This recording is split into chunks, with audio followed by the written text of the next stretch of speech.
നിമിഷങ്ങളിലേക്ക്, പ്രാർത്ഥനയുടെ നിമിഷങ്ങളിലേക്ക്, ആത്മീയതയുടെ നിമിഷങ്ങളിലേക്ക് നമ്മൾ പ്രവേശിച്ചു കൊണ്ടിരിക്കുകയാണ്. കാറ്റ് വീശുകയും പിന്നെ ശാന്തമാവുകയും ചെയ്തേക്കാം. അതേ, കാറ്റ് വീശിക്കൊണ്ടിരിക്കുന്നു, ശാന്തമാകുന്ന ഒരു മുന്നറിയിപ്പ് നമുക്ക് ലഭിച്ചേക്കാം. കാറ്റ് വീശുകയും പിന്നെ ശാന്തമാകുകയും ചെയ്തേക്കാം. കടൽ ഉയർന്നു വരികയും പിന്നീട് ക്ഷീണിച്ച് താഴുകയും ചെയ്തേക്കാം. എന്നാൽ ഇവിടെ കാറ്റിന് ശാന്തതയില്ല. ഇവിടെ കാറ്റിന് ശാന്തതയില്ല, കടലിന് ക്ഷീണവുമില്ല. കാരണം ദൈവഹിതം നിറവേറ്റും വരെ കടൽ പ്രക്ഷുബ്ധമായി കൊണ്ടിരിക്കും. പ്രക്ഷുബ്ധമായ കടലിലേക്കാണ് 3 നോമ്പ് തിരുനാളിന്റെ മധ്യദിനത്തിൽ കടപ്പൂർ നിവാസികൾ തങ്ങളുടെ കരങ്ങളിൽ സമ്മതിച്ചുകൊണ്ട് കപ്പൽ യാത്ര നടത്തുക.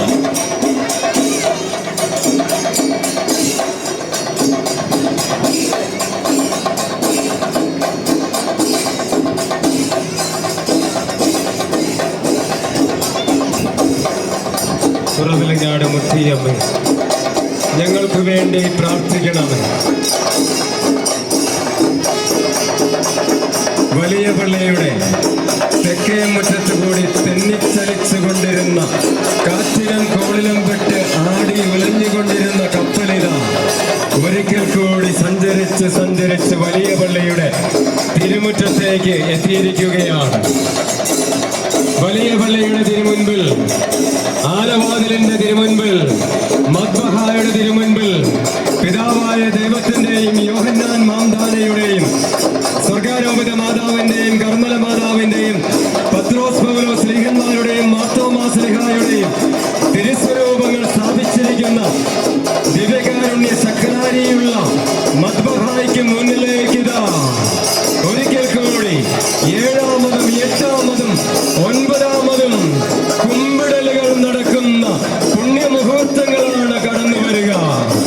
കപ്പലിന്റെ പ്രദക്ഷിണ വീതിയിലെ 3ാം വട്ട കുമ്പിടൽ, 3, പിന്നീട് 6, ഇപ്പോൾ ഇതാ 9 വട്ടങ്ങൾ കുമ്പിടുവാൻ പോവുകയാണ്.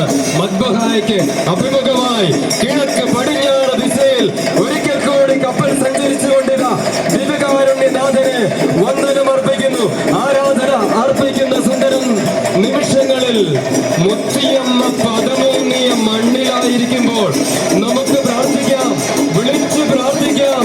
ഓ മുത്തു പറയാം,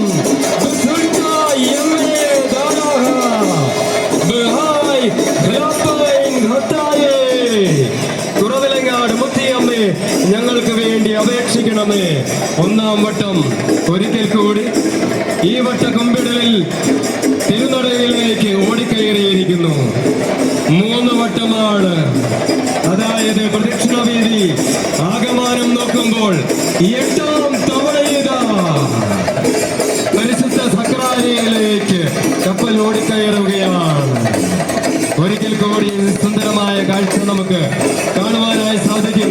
ഈ നിമിഷങ്ങളിൽ കാഴ്ചക്കാരല്ല നമ്മൾ, പ്രാർത്ഥനയുടെ വലിയ ഈണങ്ങൾ നമ്മുടെ അധരങ്ങളിൽ ഉണ്ടാവണം. ഞങ്ങൾക്ക് വേണ്ടി പ്രാർത്ഥിക്കണമേ. 9 കുമ്പിടലുകൾ പൂർത്തിയായിരിക്കുകയാണ്.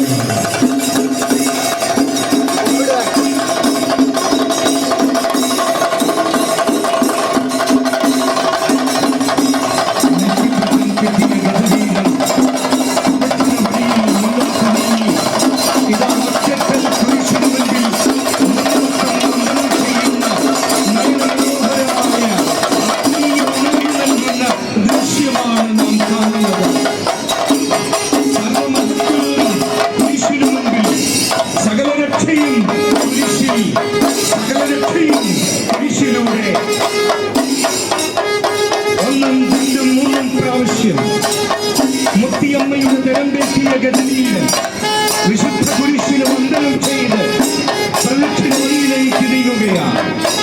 മനുഷ്യന്റെ മനസ്സും ശരീരവും ആത്മാവും ഒന്നുപോലെ രക്ഷ നൽകുന്ന കുരിശിന് മുൻപിൽ കാഴ്ചയായി നൽകുന്നതാണ് ഏറ്റവും ശ്രേഷ്ഠം എന്ന് ഉദ്ബോധിപ്പിച്ചുകൊണ്ട് ഈ ആത്മീയ, ഈ അനുഷ്ഠാന, ഈ ചടങ്ങുകൾ ചടങ്ങുകൾക്ക് നാം സാക്ഷ്യം വഹിക്കുകയാണ്.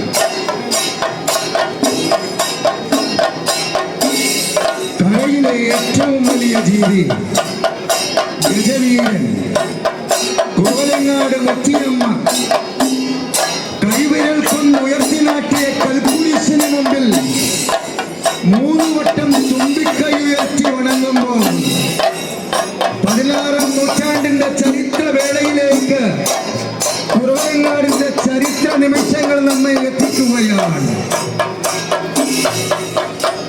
അർത്ഥസമ്പുഷ്ടമായ ഉല്ലേഖനങ്ങൾ നിറഞ്ഞ ഈ കൽക്കുരിശ് ഉയർത്തിനാട്ടാൻ കഴിയാതെ വിഷമിച്ചു നിന്ന കുറവലങ്ങാടിന്റെ പൂർവികർക്ക് മുമ്പിൽ വൃദ്ധയായ ഒരു സ്ത്രീയുടെ രൂപത്തിൽ പരിശുദ്ധ അമ്മ പ്രത്യക്ഷപ്പെട്ട് ഞാനും കൂടാം മക്കളെ എന്ന് പറഞ്ഞുകൊണ്ട് കൈവിരൽ കൊണ്ട് തൊട്ടുയർത്തി നിർത്തിയിരിക്കുന്ന കൽക്കുരിശിന് മുമ്പിലാണ് ഗജവീരൻ തുമ്പിക്കൈ ഉയർത്തി വണങ്ങി കുരിശിനെ പ്രണമിച്ചത്. അന്നും ഇന്നും ഗജകേസരികളിലുള്ള മണക്കനാട് കാഞ്ഞിരക്കാട്ടി മലയിൽ നിന്ന് ഈ കുരിശുയർത്തി നാട്ടുന്നതിന് വേണ്ടി എത്തിയ ഗജവീരൻ തോറ്റു മടങ്ങേണ്ടി വന്നപ്പോഴും മാതൃസന്നിധിയിൽ കരങ്ങൾ കൂപ്പി പ്രാർത്ഥിച്ചവർക്ക് മുമ്പിൽ മുത്തശ്ശിയുടെ രൂപത്തിൽ മുത്തിയമ്മ പ്രത്യക്ഷപ്പെട്ട് ഉയർത്തി നിർത്തിയ കൽക്കുരിശിന് മുമ്പിലാണ് ഗജവീരൻ താണു വണങ്ങി ദൈവത്തോടുള്ള കടപ്പാടും വിധേയത്വവും പ്രഖ്യാപിച്ചത് എന്ന് നമുക്ക് ഓർമ്മിക്കാം. ലോക ചരിത്രത്തിൽ ആദ്യത്തതും ആവർത്തിച്ചുള്ളതുമായ മരിയൻ പ്രത്യക്ഷീകരണങ്ങളാൽ സമ്പന്നമായ ഈ പുണ്യഭൂമിയിലായിരിക്കുമ്പോൾ പരിശുദ്ധ അമ്മയെ കുറവലങ്ങാട് മുത്തിയമ്മയെ വിളിച്ച് പ്രാർത്ഥിക്കാം. ഹൃദയം നിറഞ്ഞു പ്രാർത്ഥിക്കാം. കരങ്ങൾ കൂപ്പി പ്രാർത്ഥിക്കാം. അമ്മേ, കുറവലങ്ങാട് മുത്തിയമ്മേ, ഈശോയുടെ അമ്മേ, അവിടുത്തെ സന്നിധിയിൽ ഞങ്ങൾ സമർപ്പിക്കുന്ന പ്രാർത്ഥനകൾ ഞങ്ങൾക്ക് തിരുക്കുമാരിൽ നിന്ന് വാങ്ങി നൽകണമേ എന്ന് നമുക്ക് പ്രാർത്ഥിക്കാം. യോനായുടെ മാനസാന്തരവും നെലുവയുടെ മാനസാന്തരവും 2 മാനസാന്തരങ്ങളുടെ ദൈവവചനം പ്രഘോഷിക്കുന്ന 2 മാനസാന്തരങ്ങളുടെ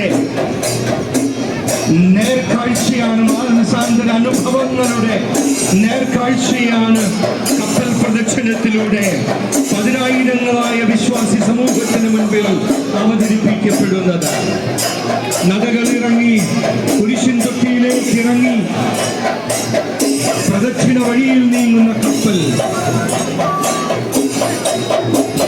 എവിടെയോ ദിശ തെറ്റിപ്പോയോ എന്നൊരു സംശയം.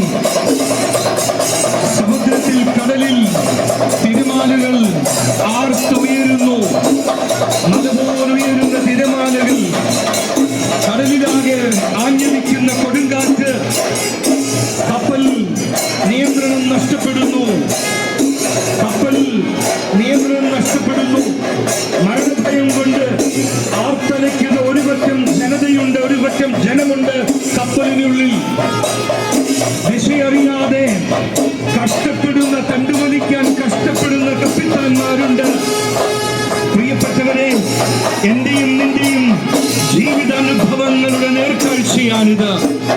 ദൈവത്തോട് മറുതലിക്കുമ്പോൾ, ദൈവവചനത്തോട് മറുതലിക്കുമ്പോൾ എവിടെ നിന്നോ കാറ്റും കോളും ജീവിത രീതിയിൽ നമ്മെ അലട്ടുന്നു.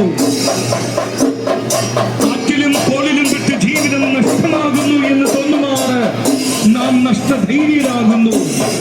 പക്ഷെ ഒന്നേ വേണ്ടൂ, അത് ഈ പ്രദക്ഷിണ വഴിയിൽ നമ്മെ പഠിപ്പിക്കുകയാണ് ദൈവത്തിങ്കലേക്ക്. മനസ്സും ഹൃദയവും ആത്മാവും ദൈവത്തിങ്കലേക്ക്. രാജാക്കന്മാരും ഭരണാധിപന്മാരും